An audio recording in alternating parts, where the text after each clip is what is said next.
3 मत गणिए तो एक पेज पर 10 एम 2 पेज पर 60 એટલે લગભગ 20 ઘર છે। આ 20 ઘરમાં દરેક પેજ પર આપણા 5 પેજ કમિટીના સભ્યો છે એટલે 5 ગુને 10 ઘરમાં કુલ 20 ઘરમાંથી 10 ઘરની અંદર પેજ કમિટીના સભ્યો છે। હવે ઘણાને મને પૂછે ઘણા કે 1 કરોડ ને 13 લાખ તો આપણા પ્રાથમિક સદસ્યો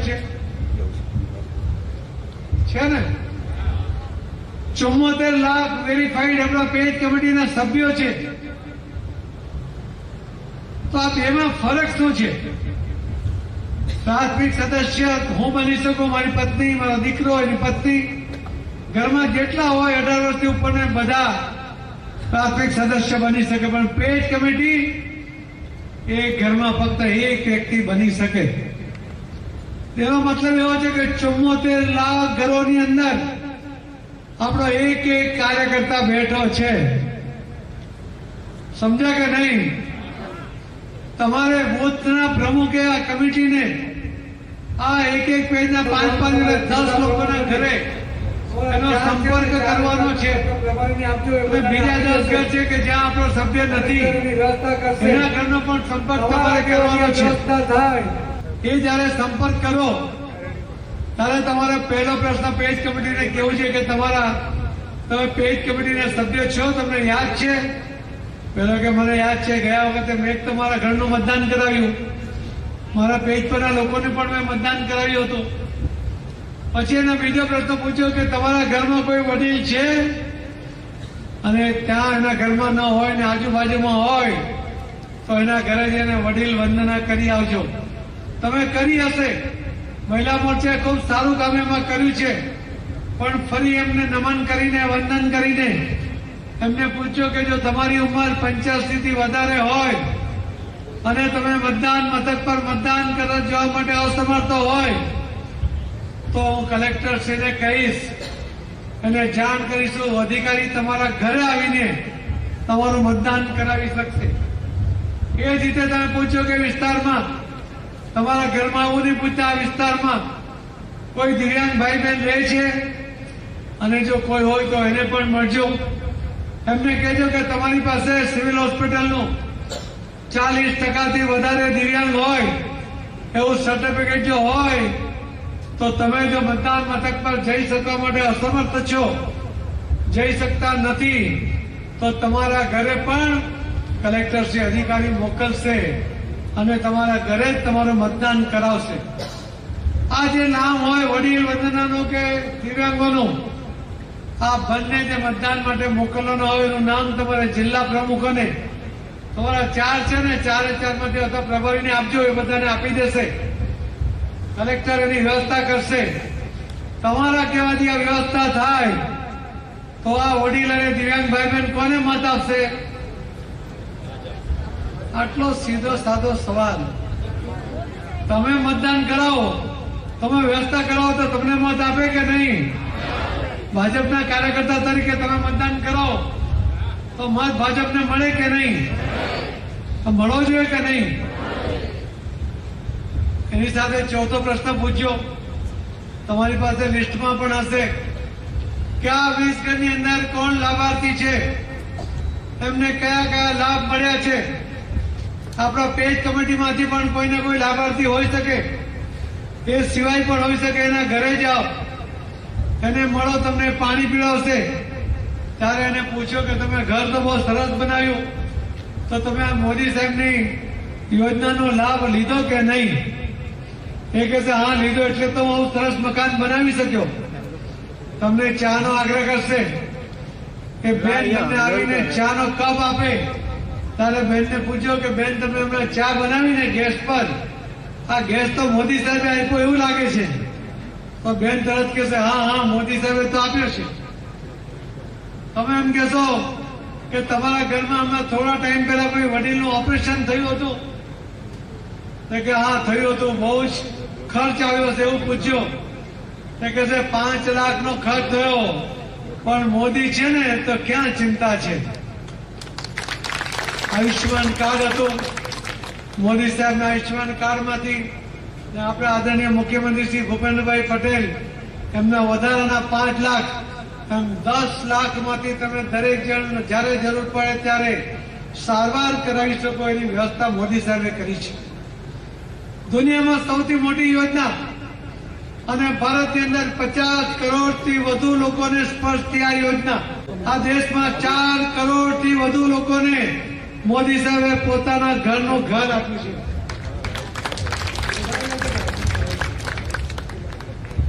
અને આ જે યોજના દ્વારા આયુષ્યમાન યોજના દ્વારા આ યોજના આવી કેવી રીતે? ગામડાના ભાઈઓને ખબર ના હશે, પણ ગામની અંદર મોદી સાહેબે જોયું કોઈ વડીલ મા બાપ બીમાર પડે તો એ ગંભીર બીમારી હોય તો દીકરાથી છુપાવે. એમને થાય કે દીકરો સારવાર કરાવશે તો ઘર કે જમીન વેચવી પડશે, દીકરો દેવાદાર થઈ જશે, એના કરતા ઉંમર થઈ છે જવાનું થાય તો ભલે જાય, પણ દીકરાને ખબર નથી પડવા દેવી. અને એને બહુ દુખાવો થાય તો ખેતરમાં જાય, ધ્રુસકે રડી લે, પણ ઘરે આવે ત્યારે આંખો કોરી ધાકોર હોય, ઘરે કોઈને ખબર નહીં પડવા દે. મોદી સાહેબના ધ્યાનમાં આવ્યું એટલા માટે મોદી સાહેબે કહ્યું કે આ વડીલોનો મોટો દીકરો હું છું, એનો દીકરો દેવાદાર નહીં થાય, એનું મકાન નહીં વેચાય, એનું ખેતર નહીં વેચાય, એનું તમામ બિલ નરેન્દ્ર મોદી હું પોતે ભરીશ એવી યોજના મોદી સાહેબ. કોંગ્રેસે આવી કોઈ દિવસ યોજના કરેલી હતી? તમારા સુખ દુઃખમાં ક્યારે ઉભા રહ્યા હતા? 4 કરોડ લોકોને પોતાનું ઘરનું ઘર આપ્યું, જેનું પોતાનું હતું અને પાકો કરવા માટે પૈસા આપ્યા, અને જેનું નહોતું એમને પણ પોતાનું મકાન આપ્યું. હમણાં હવે બોલી ગયા આપણા ઉમેદવાર કે દરેકને માથા દીઠ 5 કિલો અનાજ કોરોના સમયથી આપ્યું. કોરોનાના સમયની અંદર આપણી પાસે રસી નહોતી. કોઈ સમૃદ્ધ દેશો રસી બનાવશે, એના દેશના લોકોને આપશે, પછી આપણને આપશે, ત્યાં સુધી રાહ જોવા જોઈએ ને? તો આજની આ સભા બોલાવી જ ના પડે. આમાંથી ઘણા બધા તો નીકળી ગયા હોય, ખરું કે નહીં? અને મોદી સાહેબ રાહ જોઈ એવા છે જ નહીં. એમના દેશના સાયન્ટિસ્ટોને કહ્યું કે તમારા ટેલેન્ટમાં મને વિશ્વાસ છે, તમારી કાર્યદક્ષતામાં મને વિશ્વાસ છે, તમે આ વેક્સિન શોધો. અમે 2 વેક્સિન શોધી. મોદી સાહેબે કહ્યું હતું કે આ જસ મળશે તો એનો અધિકાર તમે છો, અબજસ મળશે તો એનો અધિકાર મારો રહેશે, મારા માથે લઈશ. સાયન્ટિસ્ટોએ 2 વેક્સિન બનાવી. મોદી સાહેબે આ દેશના 100 કરોડ લોકોને મફતમાં આ બંને વેક્સિન આપી, તમને પણ આપી. એટલા માટે આજે તમે અહીંયા બેઠા છો. તો આપણને જીવનદાન આપ્યું, એને આપણે મત ના આપીએ? આપીએ કે નહીં? મોદી સાહેબે આવી અનેક યોજનાઓ દ્વારા લોકો માટે કામ કર્યું છે. હું યોજનાઓ ગણાવવા આવ્યો જ નથી, તમને રોજ બધા આગેવાનો આવશે, તમને એક યોજનાઓ બધા તમને કહેતા રહેશે. પણ આ 2 યોજના મારે કહેવાની જરૂર પડી, કેમ કે એનો ઉલ્લેખ કર્યો તો ખોટો આંકડો હતો, એ સુધારવાની જરૂર હતી.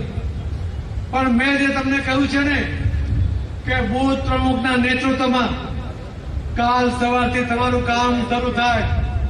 બૂથ પ્રમુખો તમારા વિસ્તારમાં રહેવાવાળા કોઈ પણ પદાધિકારી હશે, એ ભલે તમારા જિલ્લાનો પ્રમુખ હોય, એને પણ 1-2 પેજ આપજો કે આનો સંપર્ક તમારે કરવાનો છે. ના પાડે તો સીધો મને ફોન કરજો. ના કેમ કરે? બૂથ પ્રમુખ એવી રીતે કરે, પણ બૂથ પ્રમુખ ના કરે તો કોણ કરે? બધા બૂથ પ્રમુખ કરશે ને? બધા સંકલ્પબદ્ધ છો ને? તો આ જો તમે બૂથ પ્રમુખો, તમારા એક બૂથમાં 1000 મત છે, એમાં તમે 70% મતદાન કરાવો તો 7/21 મતદાન થાય. એમાં તમારા પેજ કમિટીના 5 સભ્યો હોય દરેક પેજ પર, એના ઘરમાં 5/15 મત હોય, કુલ 21 મતદાન થાય. એમાંથી 15 મત ભાજપના પેજ કમિટીના સભ્યો મતદાન કરે તો આપણા વિરોધીઓને 6 અથવા 6 થી પણ ઓછા મળે.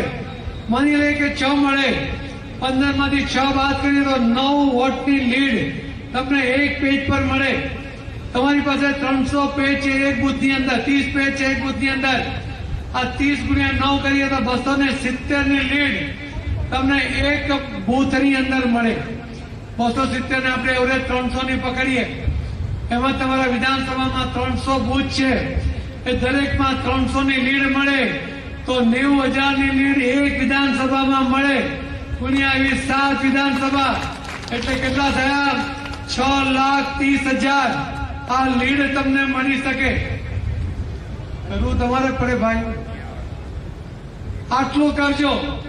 રેલીમાં જજો, પ્રધાનમંત્રી આવે ત્યારે જજો, નડ્ડાજી આવે, અમિતભાઈ શાહ સાહેબ અહીં બેઠેલા આગેવાનો આવે, એ બધું જ કરજો.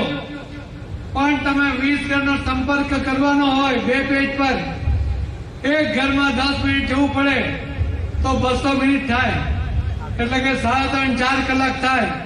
2 કલાક સવારે અને 2 કલાક સાંજે એક દિવસમાં તમારો સંપર્ક થઈ જાય. હવે તમે ઇલેક્શન સુધીમાં 5 વખત કરો ને તો તમારા 5 ચોક 20 કલાક થાય. એટલે એક દિવસ પણ તમારો થતો નથી, 24 કલાક પણ તમારા થતા નથી. પણ 5 દિવસ 4-4 કલાક આપીને ખંતથી પેજના એક વ્યક્તિને મળીને એનો સંપર્ક કરીને એને નાનું મોટું દુઃખ હોય, મન દુઃખ હોય તો ઉમેદવાર વતી એને માફી માંગીને કે મોદી સાહેબને જોઈને મતદાન કરવાનું છે, મોદી સાહેબને પ્રધાનમંત્રી બનાવવાના છે. મોદી સાહેબ ત્રીજી વાર પ્રધાનમંત્રી બનવા જઈ રહ્યા છે ત્યારે કોઈ કચાશ તમારામાંથી ન થાય એવી મારી આપ સૌને વિનંતી છે. મને તમારા ટેલેન્ટમાં વિશ્વાસ છે, તમારા કામમાં વિશ્વાસ છે, તમારા સંપર્કમાં વિશ્વાસ છે. હવે તમારી પરીક્ષાનો દિવસ છે.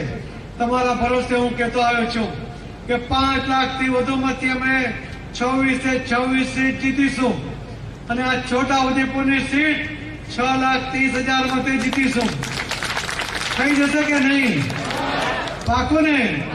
તમે સંકલ્પ કરો કે અમે આ છોટા ઉદેપુરની સીટ, બોલો, છોટા ઉદેપુરની સીટ અમે 6,30,000 ની લીડ થી જીતાડીશું. પાકું ને? અમારે પાકું તો તમારે આટલા દૂર સુધી શું કામ બોલાવ્યો? મહેમાન આવવું પડે. આ સૌનો ખૂબ ખૂબ ધન્યવાદ. જય જય ગરીબ ગુજરાત, ભારત માતા કી જય.